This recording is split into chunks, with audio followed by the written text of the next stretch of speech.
Assalamu alaikum wa rahmatullah wa barakatuh. J'espère que vous allez pour le mieux. Alors, comme nous l'avons déjà vu ensemble, le croyant, il doit être constamment entre la crainte d'Allah, de son courroux, de sa punition, et l'espoir de son pardon, de sa miséricorde.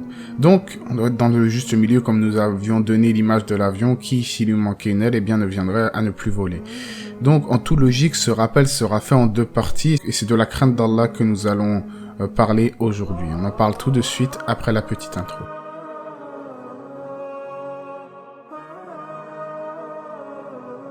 En général, quand tu crains une personne, tu t'efforces, une créature, tu t'efforces à le fuir plus qu'autre chose.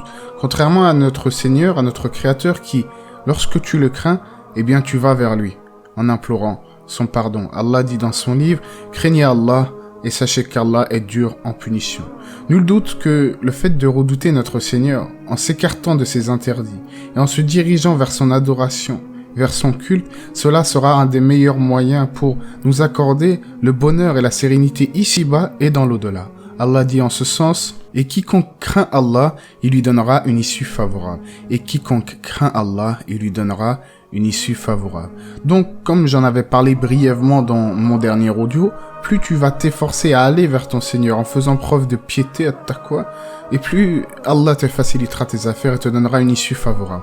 Le prophète a dit en ce sens, dans le hadith Qudusi, en parlant des paroles de son Seigneur, « Lorsque mon serviteur se rapproche de moi d'un empan, je me rapproche de lui d'une coudée, et lorsqu'il se rapproche de moi d'une coudée, je me rapproche de lui d'une envergure. S'il vient en marchant, je viens à lui avec empressement. » Là, nous venons de parler des bénéfices de la taqwa, du bénéfice de la crainte d'Allah, et ce qui en découlera. Mais alors, c'est facile de parler des textes sur la crainte d'Allah, mais de manière concrète, comment acquérir cette crainte d'Allah au quotidien? Comment pouvoir avoir cette crainte révérentielle de notre Seigneur?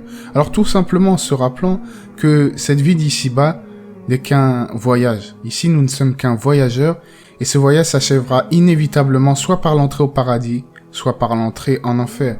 Donc ici-bas, tu es donc en voyage, comme l'a dit le prophète alayhi salatu wassalam, soit dans cette vie d'ici-bas, tel un étranger ou un voyageur, dans le sens de ses propos. Évidemment, comme dans tout voyage, nous aurons forcément besoin de provisions pour tenir la route, pour tenir la distance, et c'est pour ça qu'Allah nous a communiqué quelle était la meilleure provision pour ce voyage, pour cette vie d'ici-bas. Il dit en effet dans le sens, et prenez vos provisions, mais vraiment la meilleure provision est la piété. Il faut donc s'efforcer pendant notre voyage d'ici-bas, pour qu'il se passe bien, d'être imprégné par cette crainte d'Allah et d'avoir honte de lui désobéir. Lui qui est le créateur des cieux et de la terre, il ne faut pas regarder la petitesse de nos péchés, mais plutôt la grandeur de celui auquel nous désobéissons.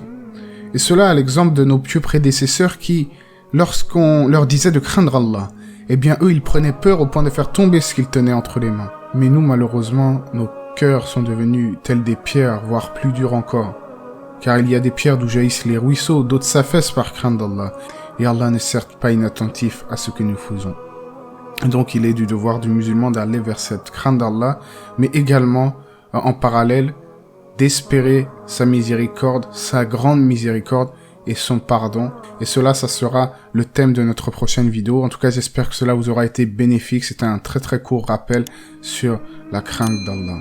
Allah c'est mieux, portez-vous bien, abonnez-vous si vous ne l'êtes pas, et que la paix et les bénédictions d'Allah soient sur le prophète, sa famille et ses compagnons.